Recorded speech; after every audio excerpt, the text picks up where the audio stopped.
वो सपना अब हकीकत होने के करीब है जो राष्ट्र गर्व से भर देने वाला है। हिंदुस्तान ऐसा कारनामा करने जा रहा है जिस पर हर हिंदुस्तानी को फख्र होगा। कैसे और किस तरह, इसे जानने और समझने के लिए जिद और जुनून की परिभाषा को समझना होगा।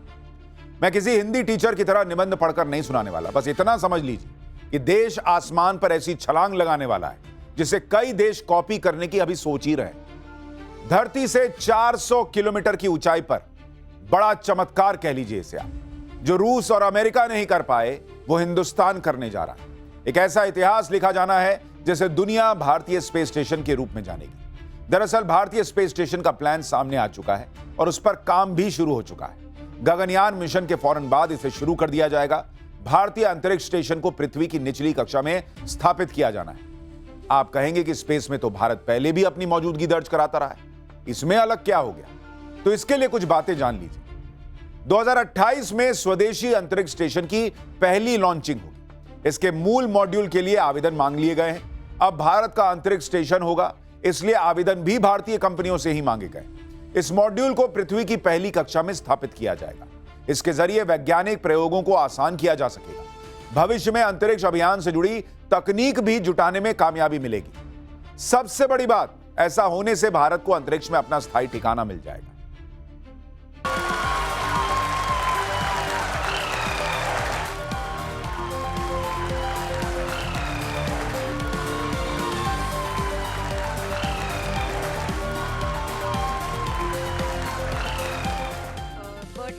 चंद्रयान 3 की लैंडिंग हिंदुस्तान के राष्ट्र गर्व की तस्वीर थी। ये लम्हा सदियों तक याद रखा जाएगा।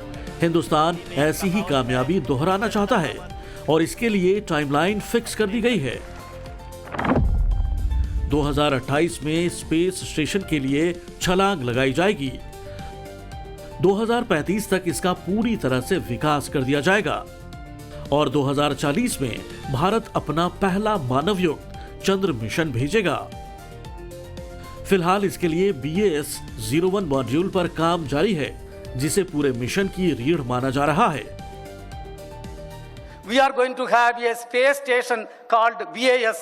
By 2035, India will have a space station on its own, and the first module will be lifted off by 2028. भारतीय अंतरिक्ष स्टेशन यानी BAS को आम भाषा में स्पेस में 6 कमरों का फ्लैट कहा जा रहा है। हर मॉड्यूल में काम करने की जगह, सोने के इंतजाम और रोजमर्रा की जरूरतों से जुड़े सिस्टम होंगे। शुरुआत में ये 2 अंतरिक्ष यात्रियों को सपोर्ट करेगा, बाद में संख्या बढ़ती जाएगी। पूरे स्टेशन का कुल वजन लगभग 54 टन होने की उम्मीद है। राष्ट्र गर्व कराने वाली ये लकीर खींचने के लिए हिंदुस्तान ने यह डिसीजन लिया शुभांशु शुक्ला की ISS से वापसी के 6 महीने बाद। भारत के दूसरे astronaut group captain Shubhanshu Shukla 18 दिनों तक अंतरिक्ष में रहे थे। इस दौरान उन्होंने कई ऐसे रिसर्च किए जिससे इसरो का आत्मविश्वास कई गुना बढ़ गया। हमें मिशन गगनयान को आगे बढ़ाना है।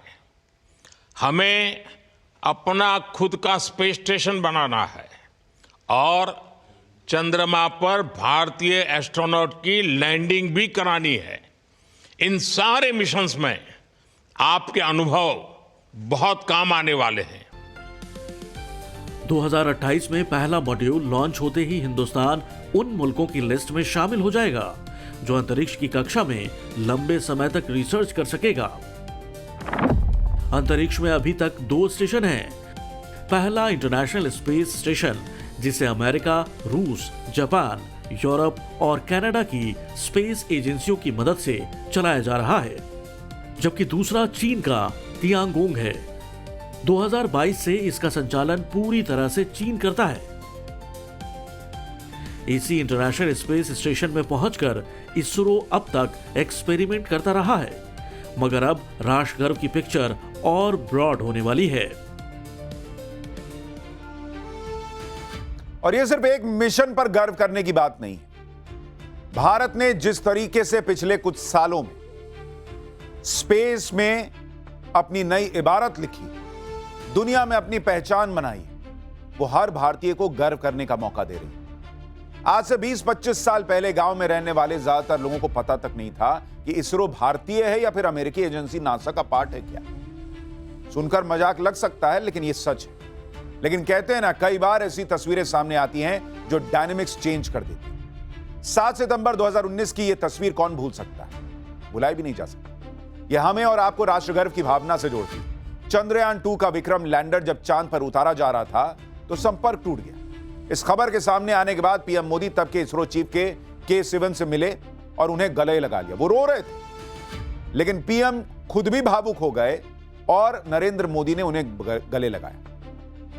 मैंने शुरुआत में जिस जिद और हौसले की बात कही थी वो इस तस्वीर में दिखती है। इसरो ने पीछे मुड़कर नहीं देखा। उसको समझ में आ गया कि आज की डेट का नेतृत्व कामयाबी पर पीठ थपथपाता है तो नाकामयाबी पर गले लगाता है। हौसला बढ़ गया और आज की तारीख में आप देख लीजिए, कम बजट में बड़े बड़े इतिहास रच दिए गए। 2023 में चंद्रयान 3 की चंद्रमा के दक्षिणी ध्रुव पर सफल लैंडिंग भारत ने की। देश का पहला सौर मिशन आदित्य L1 भी इसी 2023 में सक्सेस हासिल कर चुका था। 2017 में एक साथ 104 उपग्रह लॉन्च किए गए। इनमें सिर्फ 3 इंडिया के थे, बाकी satellites America, Israel, Kazakhstan, Netherland और स्विट्जरलैंड के थे। मतलब दुनिया कह रही थी कि भाई मेरा सामान भी ले जाओ।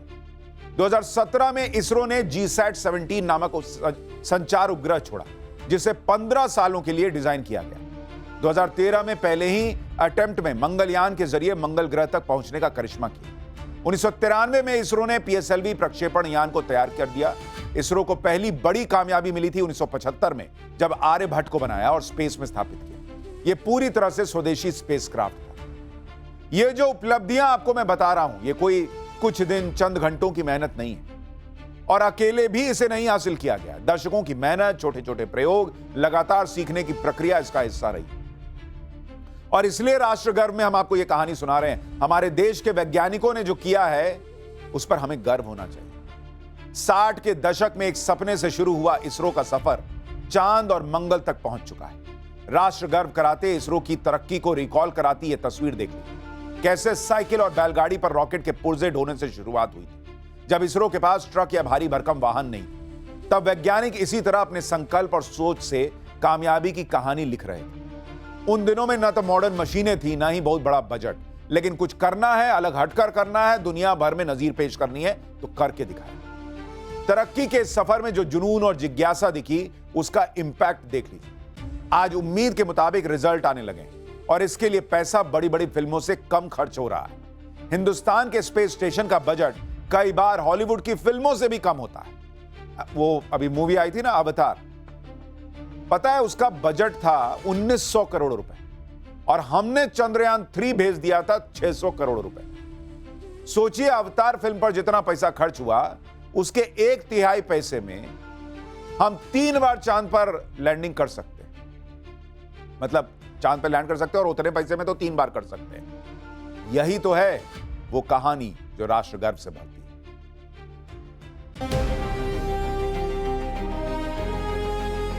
वो दिन दूर नहीं जब पृथ्वी की कक्षा से करीब 400 किलोमीटर ऊपर की ओर अपना स्पेस स्टेशन होगा। इसके लिए करीब 60 देश रिसर्च कर रहे हैं।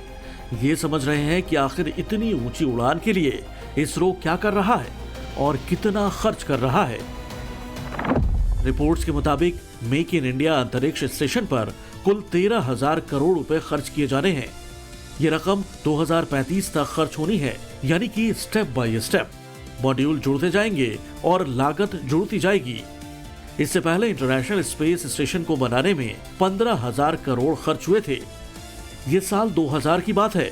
अब तक के निर्माण और रखरखाव का हिसाब करें तो 12.6 लाख करोड़ रुपए खर्च कर दिए गए। नासा ही इसके चलाने के लिए अकेले हर साल 25,000 करोड़ से 35,000 करोड़ रुपए खर्च करता है। इसरो के पास बजट सीमित है, मगर चैलेंज ज्यादा। किसी प्रोजेक्ट की लॉन्चिंग के लिए इसरो को कम वक्त मिल रहा है। 2 प्रोजेक्ट के बीच कई दूसरे प्रोग्राम भी निपटाने होते हैं। चीन और रूस की प्रतिद्वंदिता का इसरो पर भारी दबाव है। हालांकि इन सब के बावजूद दुनिया के कई देश इसरो से कह रहे हैं कि हमारा सैटेलाइट भी लॉन्च करा दीजिए। सैल्यूट आपके परिश्रम को, सैल्यूट आपके धैर्य को, सैल्यूट आपकी लगन को, सैल्यूट आपकी जीवटता को, सैल्यूट आपके जज्बे को। आप देश को जिस ऊंचाई पर लेकर गए हैं, ये कोई साधारण सफलता नहीं है। ये अनंत अंतरिक्ष में भारत के वैज्ञानिक सामर्थ्य का शंखनाद है। ये तस्वीर 2026 के शुरुआती दिनों की है। इसरो का 46वां PSLV अभियान फेल हो गया। 16 सैटेलाइट स्पेस में गायब हो गए। तकनीकी रूप से भले ही इसे सेटबैक माना जाए, मगर इसरो पर भरोसा इतना ज्यादा कि PPP प्रोग्राम के तहत एक बड़ा प्रोजेक्ट मिल गया। These domains are very important, and that's why the government has recently taken initiative to open up the space sector, bring in more private investment and private participation in space. It's a domain that cannot be kept, controlled and regulated. Of course, there is some knowledge need to be controlled and regulated, but the application domains, doing work, creating value in this, has to get out of those walls that have been covering the space systems. ISRO अपनी असफलताओं को छुपाता नहीं है। इसरो बताता है कि किसी test में कहां कमी रही, उसकी वजह क्या थी, ऐसा क्यों हुआ, सब डिटेल में बताया जाता है। पूरी दुनिया को जानकारी दी जाती है कि हमसे ये चूक हो गई। छुपाए भी क्यों भाई, क्या जरूरत है छुपाने की। पाकिस्तान को देखिए, पता ही नहीं चलता कि किससे अपने सैटेलाइट लॉन्च कराएंगे, हो भी पाएगा या नहीं। पैसा है नहीं उनके पास बॉस, खुद का SLV नहीं है। पैसा तो बाद में आएगा, दिमाग भी नहीं है। पाकिस्तान के 8 सैटेलाइट ऐसे ही बताए जाते हैं जो ऑर्बिट में गए, वो भी चीन की मदद से। चीन भी अपने अंतरिक्ष मिशन को बहुत कम सामने रखता है। इसी साल चीन के 2 बड़े फेलियर एक ही दिन में हुए, मगर किसी को बताया ही नहीं। यही फर्क है भारत के इसरो में और दुनिया के दूसरे देशों में। इसे कहते हैं हमारी देश की स्पेस एजेंसी की ईमानदारी। फिर यही सोच भरोसा बढ़ाती है। इस प्रक्रिया के दौरान जो सीख मिलती है वो इसरो को खास बनाता है। बॉस, क्या ये जानते हैं, राष्ट्रगर्व का एहसास कराते इसरो ने कई सैटेलाइट तो फ्री में लॉन्च किए, 1 रुपया नहीं लिया। यह बात आपको कभी बताई गई थी क्या? भारत ने अपने पड़ोसियों का खास ख्याल रखा। अफगानिस्तान, बांग्लादेश, भूटान, मालदीव, नेपाल, श्रीलंका, ये वो सार्क देश हैं जिनके लिए भारत ने GSAT-9 लॉन्च किया। इसमें लागत आई थी 450 करोड़ रुपया, और यह खर्च जानते हैं किसने उठाया? भारत। पाकिस्तान इस प्रोग्राम का हिस्सा नहीं बना, इंडिया से चिढ़ और फिर इसरो की कामयाबी की जलन से। लेकिन भारत ने कह दिया, भाई साहब आप नहीं शामिल होंगे तो क्या हम अपने मिशन को लॉन्च नहीं करेंगे क्या? 5 मई 2017 को यह मुमकिन करके दिखा दिया भारत ने। इसरो ने नवंबर 2022 में भूटान के लिए नेचुरल रिसोर्स मैपिंग और दूसरे कामों के लिए INS-2B लॉन्च किया था। जापान, कनाडा, जर्मनी के शुरुआती क्यूबसैट, जिन्हें यूनिवर्सिटी सैटेलाइट भी कहते हैं, इनके लिए छोटा मोटा खर्च लिया था। इसरो अब तक 36 देशों के 434 सैटेलाइट्स लॉन्च कर चुका है और इससे करीब 4200 करोड़ रुपए की कमाई हो चुकी है। मौजूदा दौर में यह दुनिया भर का कुल 2% है, लेकिन अब टारगेट अगले 10 साल में इसे 10% की हिस्सेदारी तक ले जाने का है। इसरो की कामयाबी के इतने चैप्टर हैं जिन्हें अगर सुनने बैठिएगा तो टाइम कम पड़ जाएगा। इस वीडियो को देखिए। अमेरिका इसरो के इस सफर को सलाम कर रहा है। इसी दिसंबर में इसरो ने 6100 किलो वजन का अमेरिकी सैटेलाइट लॉन्च किया। यह भारत से भेजा गया सबसे भारी उपग्रह है। जानते हैं यह काम क्या करेगा? ब्लूबर्ड सैटेलाइट स्मार्टफोन से कनेक्ट करेगा और फिर धरती पर कहीं भी बिना टावर के वीडियो कॉल की जा सकेगी।